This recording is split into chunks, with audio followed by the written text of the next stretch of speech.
Hello guys, welcome back to my YouTube channel commerce stream by MD Shadan. Guys, जैसा कि आप सभी लोगों को पता, हम लोग क्लास 12th अकाउंटेंसी का जो चैप्टर नंबर 5 है, that is dissolution of partnership firm, इसके बारे में हम लोग पढ़ रहे थे।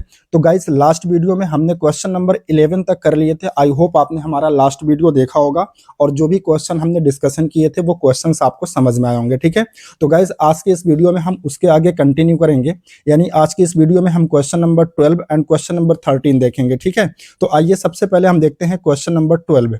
देखो, इसमें कह रहा है कि the following is the balance sheet of A B and C as at 31 March 2024। ठीक है, तो ये देखो फर्म की बैलेंस शीट दी है। बैलेंस शीट के लायबिलिटी साइड में अगर हम देखें तो इसमें देखो क्रेडिटर दिया है, मिसेस ए का लोन दिया है, आउटस्टैंडिंग सैलरी दिया है, ठीक है, इन्वेस्टमेंट फ्लक्चुएशन फंड दिया है, ठीक है, रिजर्व दिया है, कैपिटल अकाउंट का बैलेंस दिया हुआ है। ठीक है, और अगर हम असेट की बात करें तो इसमें देखो बैंक अकाउंट का बैलेंस दिया है, बिल्स रिसीवेबल दिया है, स्टॉक दिया है, डेटर्स दिया है, provision for doubtful debts, land and building, furniture, typewriters, investment and accrued income दिया हुआ। ठीक है, तो ये सारी असेट्स आपको गिवन है जो कि बैलेंस शीट में दी हैं।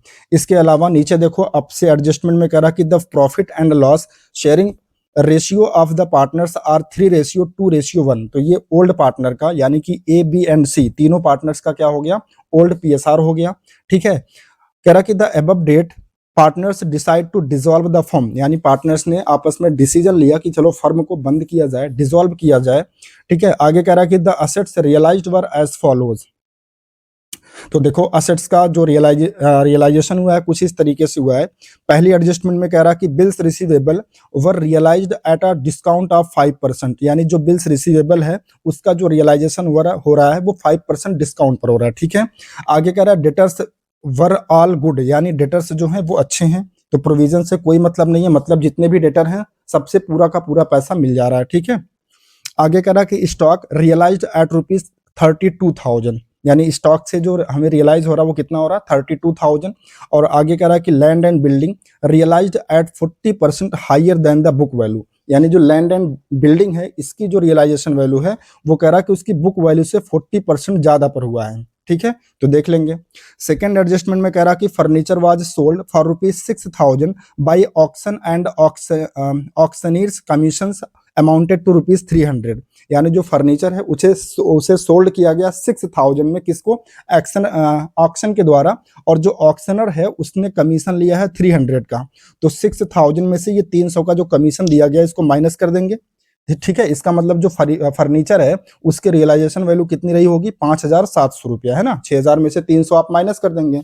ठीक है, चलो इसके बाद नेक्स्ट एडजस्टमेंट में कह रहा है कि typewriters were taken over by A for an agreed valuation of 5,000, यानी जो ए है वो टाइपराइटर को ले रहा कितने में, 5,000 में। ठीक है, लास्ट एडजस्टमेंट में कह रहा कि investment were sold in the open market at a price of ₹25,000, यानी जो इन्वेस्टमेंट है वो 25,000 में बेचा गया है, for which a commission of 2% was paid to the broker. ठीक है, और इन्वेस्टमेंट को बेचने में 2% का हमें कमीशन देना पड़ा है ब्रोकर को, तो ये जो 2% है 25,000 का वो माइनस कर लेंगे 25,000 में से, तो रियलाइजेशन, नेट रियलाइजेशन वैल्यू आ जाएगी। ठीक है, इसके अलावा फिफ्थ एडजस्टमेंट में कह रहा कि creditor agreed to accept 10% less, यानी जो क्रेडिटर हैं उनका पेमेंट 10% कम पर करना है। ठीक है, और आगे कह रहा कि all other liabilities were paid eight their book value, यानी क्रेडिटर के अलावा जितनी भी आउटसाइड लाइबिलिटीज हैं उनका पेमेंट उनकी बुक वैल्यू पर किया जाएगा। ठीक है, और लास्ट एडजस्टमेंट में कह रहा कि the firm retrenched their employees 3 months before the dissolution of the firm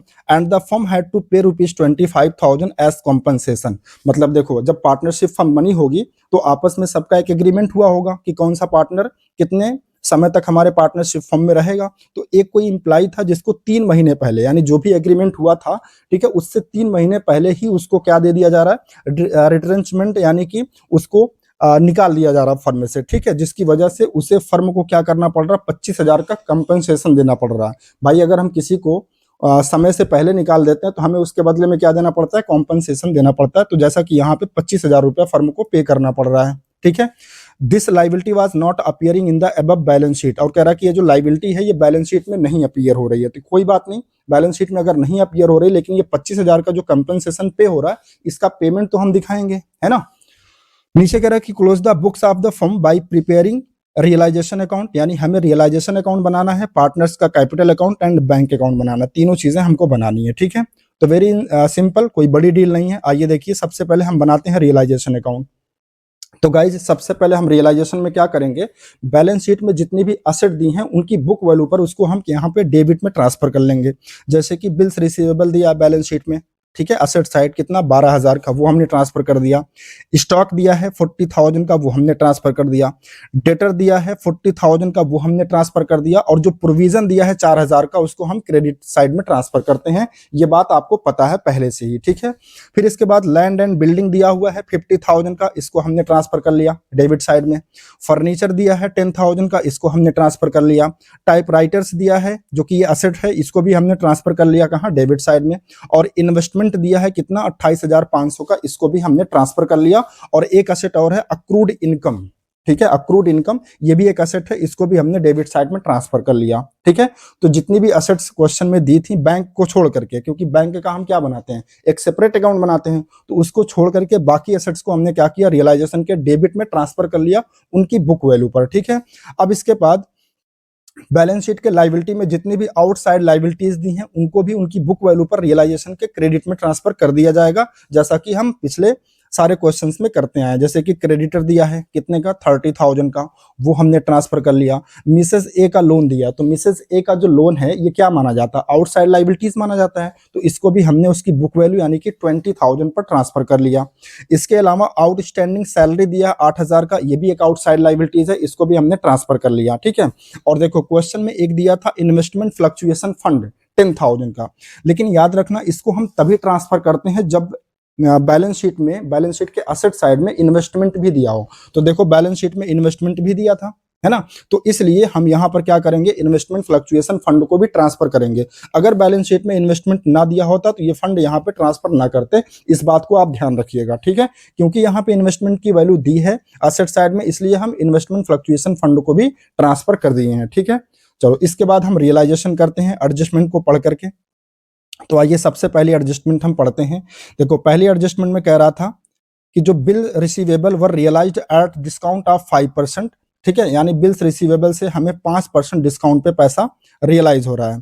तो अगर हम बिल्स रिसीवेबल की वैल्यू देखें, देखो यहाँ पे बिल्स रिसीवेबल की वैल्यू कितना है 12,000, तो 12,000 का अगर आप 5% निकालेंगे तो कितना आएगा 600 आएगा। तो 12,000 में से 600 अगर हम माइनस कर देंगे तो बिल्स रिसीवेबल से हमें कितना पैसा मिलेगा 11,400, क्योंकि 600 रुपया माइनस हो गया, ठीक है। तो इसको हम दिखा देंगे बाई बैंक अकाउंट करके, है ना, ये समझ में आ गया। चलो इसके बाद नेक्स्ट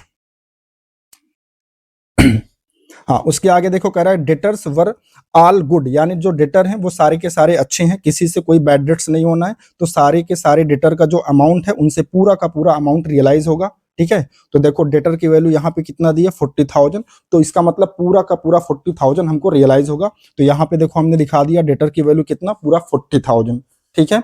यहाँ तक क्लियर है। चलो इसके बाद नेक्स्ट देखते हैं। हाँ, उसके बाद देखो कह रहा है स्टॉक रियलाइज 32,000, और आगे कह रहा है कि land and building realise at 40% higher than the book value, ठीक है। तो देखो सबसे पहले हम स्टॉक का रियलाइजेशन वैल्यू दिखा देते हैं, कितना दिया है 32,000 दिया है। और जो लैंड एंड बिल्डिंग था ये कह रहा कि 40% higher than the book value. तो देखो लैंड एंड बिल्डिंग की जो वैल्यू दी है वो कितना है 50,000, तो इसका 40% कितना होगा, अगर 50,000 का आप 40% निकालेंगे तो 5 चौक 20 यानी कि 20,000 आएगा। तो 50,000 में 20,000 प्लस करके दिखा देंगे तो कितना आ जाएगा 50 और 20 70,000, ठीक है। तो लैंड एंड बिल्डिंग की जो रियलाइजेशन वैल्यू आप दिखाओगे वो कितना दिखाओगे 70,000, ठीक है। आई होप यहां तक आपको कोई भी दिक्कत नहीं है ना। चलो इसके बाद आगे देखें क्या कह रहा है, ठीक है। आगे सेकंड एडजस्टमेंट में कह रहा है कि furniture was sold for ₹6,000 by auction and auctioneers commissions amounted to ₹300, यानी जो फर्नीचर है वो 6,000 में ऑक्शन के द्वारा बेचा गया और उसको 300 रुपये का कमीशन देना पड़ा। तो हमें जो नेट अमाउंट रियलाइज हुआ होगा वो कितना हुआ होगा 5,700। तो यहाँ पे देखो फर्नीचर के सामने हमने कितना लिख रखा है, यहाँ पे देखो 5,700 रुपया, क्योंकि 300 रुपया कमीशन का माइनस हो जाएगा, ठीक है। इसके बाद फिर इसके बाद आगे देखिए क्या कह रहा है, ये देखिए typewriter were taken over by A for an agreed valuation of ₹5,000। देखो ए जो है वो टाइपराइटर लेकर के जा रहा है, तो इसके लिए हम क्या दिखाएंगे बाय ए एस कैपिटल, है ना, और ब्रैकेट में लिख देंगे क्या टाइपराइटर कितना 5,000 में ले जा रहा है, ठीक है। चलो इसके बाद नेक्स्ट फिर आगे कह रहा है कि investment were sold in the open market at a price of ₹25,000 for which a commission of 2% was paid to the broker. ठीक है, यानी 25,000 रुपए का इन्वेस्टमेंट बेचा गया है, लेकिन जिस ब्रोकर के थ्रू हमने बेचा उसको हमने 2% का कमीशन दिया है। तो 25,000 का 2% होता है 500, तो वो 500 रुपया माइनस हो जाएगा, तो कितना हमें नेट पैसा रियलाइज हुआ होगा? 24,500। ठीक है, 25,000 में से 500 माइनस कर देंगे, कितना आ जाएगा? 24,500। ठीक है, अब ये सारी जो रियलाइजेशन वैल्यू है इसको आप ऐड कर लेंगे, यानी 11,400 प्लस 40,000 प्लस 32,000 प्लस 70,000 प्लस 5700 और प्लस 24,500, तो ये टोटल रियलाइज्ड वैल्यू हो जाएगी 1,83,600, जो कि बाहर वाले कॉलम में आप दिखा देंगे। ठीक है, यहां तक क्लियर है? ओके, चलो आगे देखते हैं। ये तो हो गया। इसके बाद फिफ्थ एडजस्टमेंट में देखो कह रहा था creditors agreed to accept 10% less, यानी जो क्रेडिटर का पेमेंट करना वो 10% लेस पर करना है, बाकी जो अदर आउटसाइड लाइबिलिटीज है उनका पेमेंट उनकी बुक वैल्यू पर करना है। ठीक है, तो देखो क्रेडिटर की जो वैल्यू दी है वो कितना दी है क्वेश्चन में? 30,000। यहाँ पे देखो क्रेडिटर की वैल्यू दी है 30,000, तो इसका पेमेंट 10% कम पे करना है, तो 30,000 का 10% कितना होता है? 3,000। तो 3,000 30,000 में से माइनस कर देंगे तो क्रेडिटर को कितना पे होगा? 27,000। और इसको कैसे दिखाएंगे? टू बैंक अकाउंट करके। ठीक है, और बाकी जो लाइबिलिटीज हैं, बाकी जो आउटसाइड लाइबिलिटीज है वो उनकी बुक वैल्यू पर पेमेंट करना है। जैसे कि मिसेज ए का लोन अकाउंट था, उसकी वैल्यू कितना थी? 20,000, तो 20,000 में पेमेंट हो जाएगा। आउटस्टैंडिंग सैलरी कितना थी? 8,000, तो 8,000 पे पेमेंट हो जाएगा। और एक एम्प्लॉय जिसको समय से पहले ही निकाल दिया गया, 3 महीने पहले, जिसकी वजह से फर्म ने उसको कॉम्पनसेशन पे किया 25,000 का, इसका भी पेमेंट होगा, है ना? तो ये 25,000 दिखा देंगे। फिर इन सारी वैल्यू को जोड़ लेंगे, कितना आ जाएगा? 80,000, जो कि बाहर वाले कॉलम में दिखा देंगे। एक चीज आपको यहां समझना है, बैलेंस शीट में देखो एक एसेट दिया था अक्रूड इनकम। ठीक है, तो याद रखना अक्रूड इनकम का अगर एडजस्टमेंट में कोई भी रियलाइजेशन वैल्यू नहीं दिया है तो फिर ऐसा नहीं कि उसको हम उसकी बुक वैल्यू पर रियलाइज्ड वैल्यू मान लेंगे, नहीं। तो ऐसे में अक्रूड इनकम जो होती है, ठीक है, जैसे लास्ट वीडियो में हमने आपको पढ़ाया था, एक जगह आया था कंप्यूटर सॉफ्टवेयर और एक कोई आइटम था, मुझे याद नहीं आ रहा, तो मैंने बताया था उसकी जो रियलाइजेबल वैल्यू होती है वो हमेशा नील मानी जाती है अगर एडजस्टमेंट में कुछ नहीं बोल रहा है। तो उसी तरीके से अक्रूड इनकम है, अगर इसकी भी कोई रियलाइजेबल वैल्यू नहीं दी है तो इसको हमेशा क्या ट्रीट करेंगे? नील। ठीक है, यानी अक्रूड इनकम से कोई भी पैसा हमें नहीं मिला हुआ है। ठीक है, तो ये बात आपको समझना है। चलो इसके बाद हम बैलेंस कर लेते हैं, क्योंकि हमें जो कुछ दिखाना था सब कुछ हमने दिखा लिया। अब देखो अगर आप बैलेंस करोगे तो इसका डेबिट साइड का टोटल ज्यादा है। अगर आप डेबिट साइड टोटल करोगे तो डेबिट साइड का टोटल आएगा 2,69,000, 2,69,000। ठीक है, और यही 2,69,000 आप क्रेडिट साइड भी दिखा दोगे। इसके बाद क्रेडिट साइड जितने चीजें आपने दिखाया है उन सब का टोटल करके आप जब माइनस करोगे तो क्रेडिट में बैलेंसिंग फिगर आएगा 8,400 का। ठीक है, जो कि क्या होगा? लॉस रिप्रेजेंट करेगा ये, तो इसको लिखेंगे by loss transfer to partners capital account. ठीक है, और ये जो 8400 का लॉस है इसको हम पार्टनर्स के कैपिटल अकाउंट में यानी पार्टनर्स में डिस्ट्रीब्यूट कर देंगे उनके पीएसआर में। तो पार्टनर कौन कौन थे? ए, बी और सी। तो उनके पीएसआर में जब आप बांटोगे तो ए के सामने आएगा 4200, आप चाहे तो बांट के देख लीजिएगा, और बी के सामने आएगा 2,800 और सी के सामने आएगा 1,400, यानी कि 1,400 रुपया। ठीक है, तो इस तरीके से आपका रियलाइजेशन हो गया कंप्लीट। ठीक है, आइए इसके बाद हम बनाते हैं पार्टनर्स का कैपिटल अकाउंट। ठीक है, तो सबसे पहले देखो पार्टनर्स के कैपिटल अकाउंट में हम क्या दिखाते हैं? पार्टनर्स का जो ओपनिंग कैपिटल दिया हुआ है बैलेंस शीट के लायबिलिटी साइड में बाई बैलेंस बीडी करके, ए का ओपनिंग कैपिटल दिया है 60,000, बी का दिया है 40,000 और सी का दिया है 20,000। ठीक है, ये हमने दिखा लिया। इसके बाद बैलेंस शीट में एक रिजर्व दिया था, तो इसको भी हम क्या करेंगे? ओल्ड पीएसआर में बांट देंगे, है ना। तो ए को मिलेगा 6,000, बी को मिलेगा 4,000 और सी को मिलेगा 2,000। 6 4 10 दो 12,000 दिया था, तो 12,000 को जब हम पीएसआर में डिस्ट्रीब्यूट करेंगे तो ए को कितना मिलेगा? 6,000 और बी को 4,000 और सी को कितना मिलेगा? 2,000। ठीक है, इसके बाद आप क्या करोगे? जहां जहां पार्टनर्स कैपिटल का नाम आया है, पार्टनर्स का नाम आया उसको ट्रांसफर कर देंगे। देखो एक बार यहां पे आया था क्रेडिट में, है ना, बाई ए एज कैपिटल, तो ये कहां चला जाएगा? पार्टनर्स कैपिटल के डेबिट साइड में। यहाँ पे देखो टू रियलाइजेशन अकाउंट, कितना? ए के सामने दिखा देंगे 5,000, क्योंकि ए ने क्या किया था? टाइपराइटर को 5,000 में ले लिया था, है ना। इसके अलावा और देखो कहाँ पे पार्टनर्स का कैपिटल आया है, यहाँ देखो जो लॉस आया था, है ना, ए को 4,200 रुपया बियर करना है, बी को 2,800 और सी को 1,400, तो इसको भी हम डेबिट में दिखा देंगे टू रियलाइजेशन अकाउंट करके 4,200, 2,800 और 1,400। ठीक है, बस इसके बाद आप क्या करोगे? इसका बैलेंस कर लोगे। ठीक है, तो बैलेंस करोगे तो देखो क्रेडिट साइड का टोटल आएगा 66,000 और इस 66,000 में से 5,000 ये, ठीक है, 5,000 ये और 4200 ये दोनों ऐड करके माइनस कर देंगे तो 56,800 का बैलेंसिंग फिगर आएगा, जिसको हम ट्रांसफर कर देंगे टू बैंक अकाउंट में। ठीक है, इसी तरीके से आप बी का टोटल करोगे क्रेडिट साइड 44,000 आएगा, वो यहां भी रखोगे, इसके बाद इसमें से ये 2800 माइनस कर दोगे तो 41,200 का बैलेंस आएगा, इसको भी हम ट्रांसफर कर देंगे टू बैंक अकाउंट में। इसी तरीके सी का टोटल करेंगे 22,000 आएगा, यहाँ भी 22,000 रखेंगे और ये 1400 माइनस कर देंगे तो 20,600 का बैलेंसिंग फिगर आएगा, इसको टू बैंक अकाउंट में ट्रांसफर कर देंगे। ठीक है, ये तो सिंपल है। इसके बाद आप बनाओगे बैंक अकाउंट। अब बैंक अकाउंट में सबसे पहले क्या करना है, बैंक अकाउंट का जो ओपनिंग बैलेंस शीट में दिया उसको दिखाएंगे टू बैलेंस बीडी करके 15,000 रुपया ये दिखा दिए। इसके बाद जहां जहां पे बैंक आया है, ठीक है, देखो कहां कहां पे आया है, एक तो रियलाइजेशन के डेबिट साइड में आया, यहाँ पे टू बैंक अकाउंट है ना, कितना टोटल जो असेट से जो पेमेंट हुआ है 80,000 रुपया, इसको हम क्रेडिट में दिखा देंगे। यहाँ पे देखो, यहाँ नीचे दिखाया बाय रियलाइजेशन अकाउंट, जो लाइबिलिटी हमने पे किया है 80,000 ये दिखा दिए। ठीक है, इसके अलावा यहाँ पे देखो बैंक अकाउंट में यहाँ डेबिट में आया है ना, तो यहाँ पे ए का देखो कितना पेमेंट करना 56,800, बी को 41,200 और सी को 20,600, तो इसको हम क्रेडिट में दिखा देंगे। बाई ए एस कैपिटल कितना पे करना 56,800, बाई बी एस कैपिटल इनको कितना पेमेंट करना 41,200 और बाई सी एस कैपिटल इनको कितना पेमेंट करना है 20,600।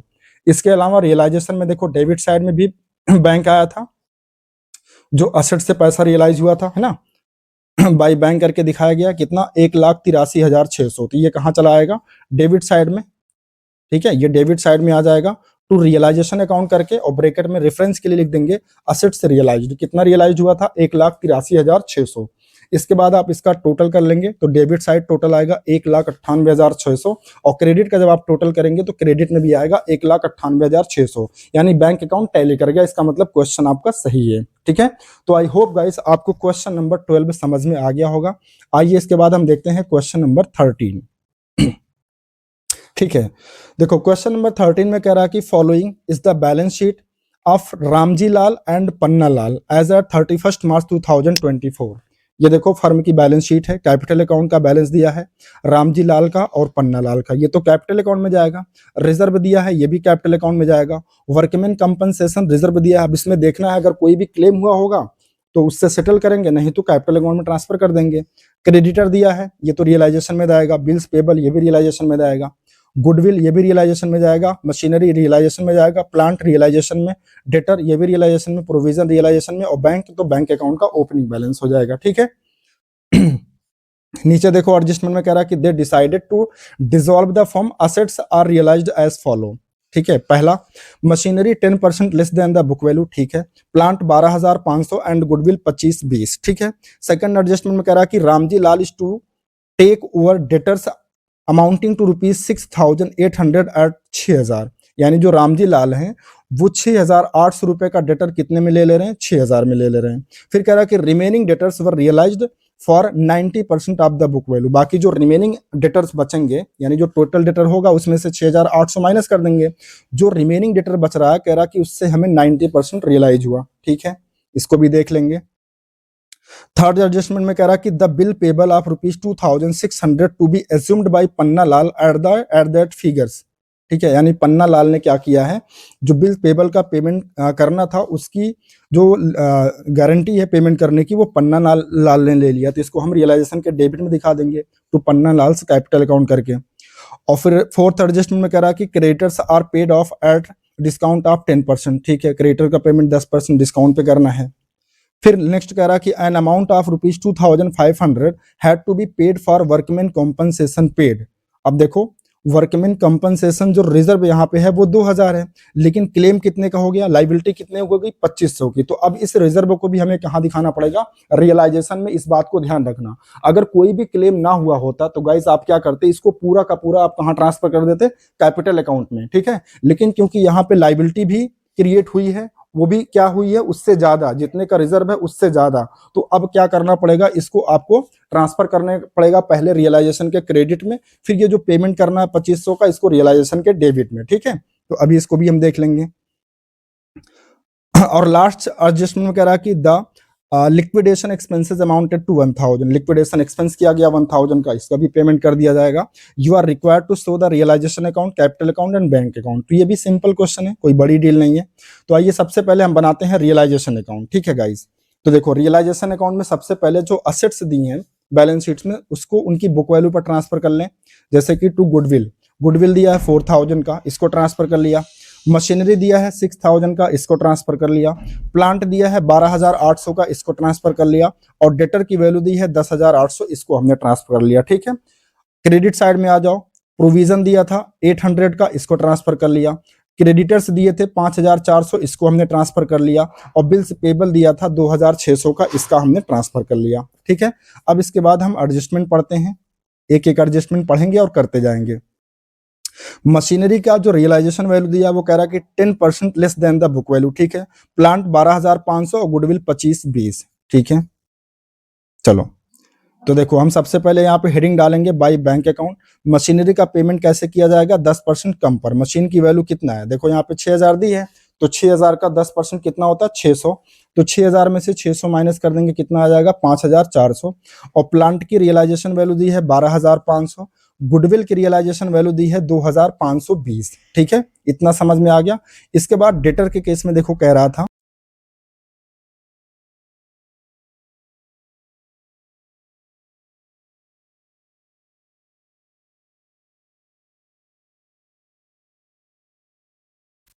एक सेकंड गाइस, आई होप आवाज चली गई थी, ठीक है।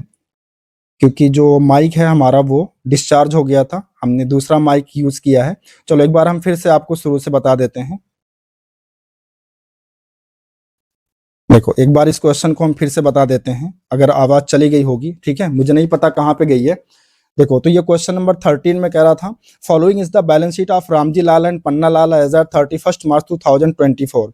तो ये देखो बैलेंस शीट दी है फर्म की, है ना। कैपिटल अकाउंट दिया है रामलाल और पन्ना लाल का, रिजर्व दिया है। तो रिजर्व को हम कहाँ ट्रांसफर कर देंगे, पार्टनर्स के कैपिटल अकाउंट में। वर्कमैन कंपनसेशन रिजर्व दिया है, तो इस पर अगर कोई क्लेम हुआ होगा तो उसको देखेंगे, अगर नहीं हुआ होगा तो पूरा का पूरा हम पार्टनर्स के कैपिटल अकाउंट में ट्रांसफर कर देंगे। क्रेडिटर और बिल्स पेबल ये तो रियलाइजेशन में चला जाएगा। इधर गुडविल दिया है, मशीनरी दिया है, प्लांट दिया है, डेटर दिया है, ठीक है। ये सारी चीजें रियलाइजेशन में चली जाएंगी और बैंक अकाउंट का बैलेंस बैंक अकाउंट में चला जाएगा, ठीक है। अब हम देखते हैं एक एक एडजस्टमेंट। नीचे कह रहा है कि they decided to dissolve the firm, assets are realised as follow. Machinery 10% less than the book value, ठीक है। प्लांट 12500, गुडविल 2520, ठीक है।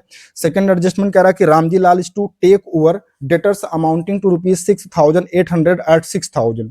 यानी जो रामजी लाल हैं उन्होंने क्या किया है, डेटर्स को कितने वैल्यू का 6800 के डेटर्स को 6000 में ले लिया, ठीक है। फिर आगे कह रहा कि remaining debtors were realised at for ₹90% of the book value. और कह रहा कि जो रिमेनिंग डेटर बचेंगे उसका रियलाइजेशन हुआ है 90% पर। तो जो टोटल डेटर दिया होगा उसमें से सबसे पहले ये 6800 रुपया माइनस कर देंगे, फिर जो रिमेनिंग डेटर बचेगा उसका 90% निकालेंगे, जो आएगा वही रियलाइजेबल वैल्यू होगा, ठीक है। इसके बाद थर्ड एडजस्टमेंट में कह रहा है कि the bills payable of ₹2600 to be assumed by Panna Lal at that figure. यानी जो पन्ना लाल हैं इन्होंने बिल्स पेबल का पेमेंट करना है 2600 रुपए में, ठीक है। तो इसको हम डेबिट में दिखा देंगे to Panna Lal capital account करके। फोर्थ एडजस्टमेंट में कह रहा है कि creditors are paid off at a discount of 10%, यानी क्रेडिटर का पेमेंट 10% डिस्काउंट पे करना है, ठीक है। फिफ्थ एडजस्टमेंट में कह रहा है कि an amount of ₹2500 had to be paid for workman compensation. अब देखो यहाँ पे जो वर्कमैन कंपनसेशन रिजर्व दिया गाइज वो कितना दिया है 2000, लेकिन क्लेम कितने का हो गया 2500 रुपए का। अब यहाँ पे समझो, अगर ये क्लेम ना हुआ होता 2500 का तो ये पूरा का पूरा रिजर्व पार्टनर्स कैपिटल अकाउंट में चला जाता, ये बात आपको पता है। लेकिन क्योंकि यहाँ पे क्लेम हुआ, और क्लेम भी कैसे हुआ है, जितना रिजर्व था उससे ज्यादा। तो अब इस कंडीशन में आपको क्या करना होगा, ये जो रिजर्व का अमाउंट है सबसे पहले इसे आपको एज अ आउटसाइड लाइबिलिटी इसको क्रेडिट में ट्रांसफर करना पड़ेगा, और ये जो 2500 का पेमेंट करना इसको डेबिट में आप दिखाओगे, ठीक है। तो अभी दिखाते हैं हम। और लास्ट एडजस्टमेंट में कह रहा है कि the liquidation expenses amounted to ₹1000, ठीक है।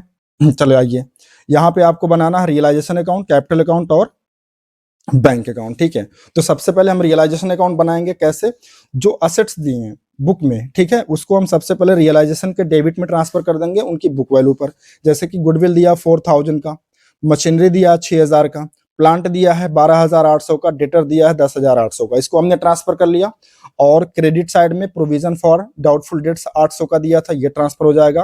क्रेडिटर्स दिया था 5,400 का, ये ट्रांसफर हो जाएगा। और बिल्स पेबल दिया है 2,600 का, ये ट्रांसफर कर लिए। ठीक है, इसके बाद हम चलते हैं एक एक एडजस्टमेंट पढ़ते हैं और उसका ट्रीटमेंट करते हुए चलते हैं।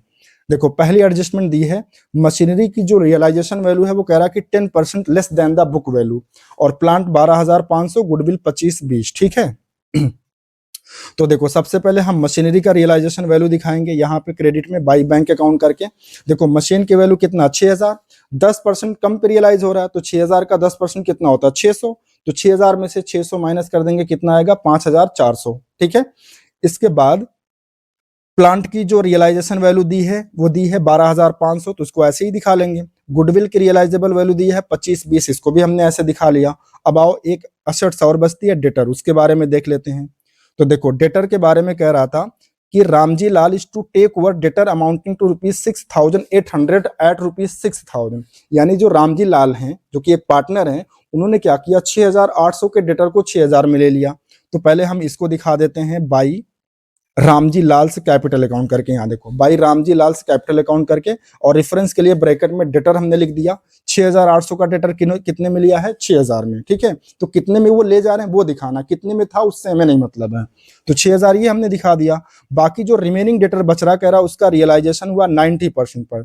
तो पहले हम देखते हैं डेटर की टोटल वैल्यू कितना है। देखो, यहाँ 10,800 है, 10,800, इसमें से 6,800 का जो डेटर था वो रामजी लाल ने ले लिया, तो बचा कितना, 0 0 0, और 10 में से 6 गए 4, यानी 4,000 डेटर बच रहे रिमेनिंग। अब इसका जो रियलाइजेशन हो रहा है वो 90% पर हो रहा है, कितने पर, 90%। तो इसका 90% आप निकालोगे 3,600 आ जाएगा। ठीक है, तो यहाँ पे आप जो डेटर के सामने वैल्यू दिखाओगे, यहाँ देखो हमने दिखाया डेटर, वो कितना आएगा, 3,600। ठीक है, इसके बाद इन सभी का टोटल करके आप बाहर कर दोगे, 24,020 रुपये आएगा, जिसको आप बाहर कर दोगे अमाउंट वाले कॉलम में। ठीक है, यहां तक क्लियर है। चलो, इसके बाद हम उसके आगे देखते हैं। आगे कह रहा थर्ड एडजस्टमेंट में, the bill payable of ₹2,600 to be assumed by Panna Lal. ठीक है, यानी पन्ना लाल जो है वो बिल्स पेबल का पेमेंट कर रहे हैं। तो यहाँ पे देखो हम दिखा देंगे, टू पन्ना लाल से कैपिटल अकाउंट, और रेफरेंस के लिए बिल्स पेबल कितना, 2,600। ये समझ में आ गया। ठीक है, चलो इसके बाद देखते हैं नेक्स्ट। फिर आगे कह रहा है कि creditor are paid off at a discount of 10%, यानी क्रेडिटर का जो पेमेंट करना वो 10% कम पर करना है। तो सबसे पहले आप यहाँ हेडिंग डालोगे टू बैंक अकाउंट, और क्रेडिटर कितने हैं, टोटल क्रेडिटर हैं 5,600 के, तो इनका 10% निकालेंगे, कितना आ जाएगा, 540। तो 5400 में से 540 घटाएंगे तो ये आ जाएगा 4,860 रुपया। ठीक है, इसको क्रेडिटर के सामने दिखा देंगे। इसके बाद आगे क्या कह रहा है, कह रहा है कि an amount of 2,500 had to be paid off workman compensation. अब इसके लिए देखो स्पेशल ट्रीटमेंट होगा। देखो, सबसे पहले जो रिजर्व आपको दिया है बैलेंस शीट में, उसको हम ट्रांसफर कर देंगे कहां पे, क्रेडिट साइड में। बाई WCR करके कितना दिया था, 2,000 रुपया। ठीक है, ये 2,000 रुपया ट्रांसफर कर देंगे। और क्लेम कितने का हुआ, 2,500 का, तो उसका तो पेमेंट होगा। तो यहाँ पे हमने देखो दिखा दिया, टू कॉम्पनसेशन पेड कितना, 2,500 रुपया, है ना। तो ये कॉम्पनसेशन आप डेबिट में दिखाओगे 2,500 रुपया, और 2,000 का जो रिजर्व था वो कहाँ दिखा देंगे आप, इसको हम क्रेडिट में दिखा देंगे, है ना। 2,000 क्रेडिट में दिखा देंगे। ठीक है, तो इसको बिल्कुल इसी तरीके से करना आपको। इसके बाद नेक्स्ट, फिर आगे कह रहा है कि the liquidation expenses amounted to ₹1,000, 1,000 रुपया लिक्विडेशन का खर्चा हुआ, तो इसको भी हम डेबिट में दिखा देंगे। लिक्विडेशन एक्सपेंसेस कितना, 400 रुपया, 400 हुआ है ना, नहीं नहीं 1,000 हुआ है, फिर 400 मैंने क्यों दिखाया भाई, 1,000 रहेगा, इसको सही कर लीजिएगा आप, ये 400 नहीं 1,000 रहेगा। ठीक है, 1,000 और 2,500, 3,500 हो गया, 3,500 और 4, 75, 5, 1 सेकंड, 0, 6, 8, 5, 13,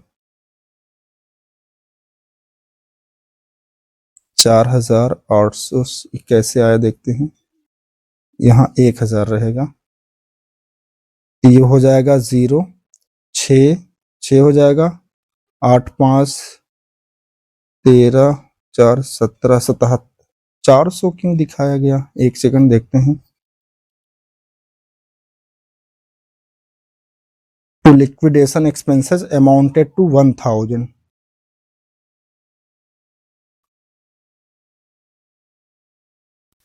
चलो ठीक है, ये देखो गलत है ना। यहाँ पे आप इसको 400 नहीं 1000 दिया लिक्विडेशन खर्चा, लिक्विडेशन एक्सपेंस, इसको 1000 कर लीजिएगा। इसको आप ऐड करेंगे तो ये आ जाएगा 4860 और प्लस 1000, तो ये हो जाएगा 5860। एक सेकंड, 5000, एक सेकंड, 5860 ये हो जाएगा और प्लस 2500 रुपया इसमें ऐड कर देंगे। 0 6 8 5 13 5 2 7 और 1 8 8360 आ जाएगा। ठीक है, इसको आप सही कर लीजिएगा, ये 8360 आ जाएगा, 8360। और ये जो दिखा है बिल डिसऑनर्ड, ये भी गलती से लिखा हुआ है, इसको आप कट कर लीजिएगा। ठीक है, बस इसके बाद आप टोटल कर लेंगे। ठीक है गाइस, इसके बाद आप टोटल कर लेंगे डेबिट साइड का, क्योंकि सब कुछ जो हमको दिखाना था हमने दिखा लिया। तो टोटल करेंगे तो डेबिट साइड का टोटल आ जाएगा 44,560। ठीक है, और यही अमाउंट रखेंगे क्रेडिट साइड। इसके बाद क्रेडिट साइड का टोटल आप करके इस 44,560 में से माइनस कर देंगे तो आपका आंसर आ जाएगा 3,740। अब क्योंकि बैलेंसिंग फिगर आपका कहाँ आया, क्रेडिट साइड में, तो इसका मतलब ये क्या है, लॉस है। तो इसको हम ट्रांसफर कर देंगे by loss transfer to partners capital account में। ठीक है, रामजी लाल और पन्ना लाल दो पार्टनर हैं, दोनों पार्टनर में ये डिस्ट्रीब्यूट हो जाएगा। कोई भी रेशियो क्वेश्चन में नहीं दिया है तो इक्वली हम इसको डिस्ट्रीब्यूट कर देंगे। तो कितना आएगा, 1870 1870। ठीक है, एक बार फिर से मैं बता देता हूँ गाइज, इसको आप सही कर लीजिएगा। और ये जो 600 रुपया यहाँ पे लिखा है ये कुछ नहीं है, इसको भी आप सही कर लीजिएगा। ठीक है, ओके। चलो इसके बाद आप बनाएंगे पार्टनर्स का कैपिटल अकाउंट। अब पार्टनर्स के कैपिटल अकाउंट में सबसे पहले आप क्या करोगे, पार्टनर्स का जो ओपनिंग कैपिटल है, ठीक है, रामजी लाल का 16,000, पन्ना लाल का 10,000 ये दिखा लेंगे। और क्वेश्चन में रिजर्व दिया था 3600 का, तो इसको इक्वली बांट देंगे दोनों पार्टनर में, है ना। और इसके बाद आप देखेंगे कहाँ पे कैपिटल आया था, तो डेबिट साइड में देखो यहाँ पे आया था टू पन्ना लाल कैपिटल 2600, तो इसको हम क्रेडिट में ट्रांसफर कर देंगे बाय रियलाइजेशन अकाउंट करके पन्ना लाल के खाते में 2600 रुपया। ठीक है, और कहाँ पे आया था रियलाइजेशन के डेबिट में, एक बार चेक करते हैं। हाँ, यहाँ पे देखो आया था bye Ramji Lal capital account, debtor लिए थे 6000 का, तो वो यहाँ आ जाएगा टू रियलाइजेशन अकाउंट करके, है ना। रामजी लाल के खाते में कितना, 6000 रुपया।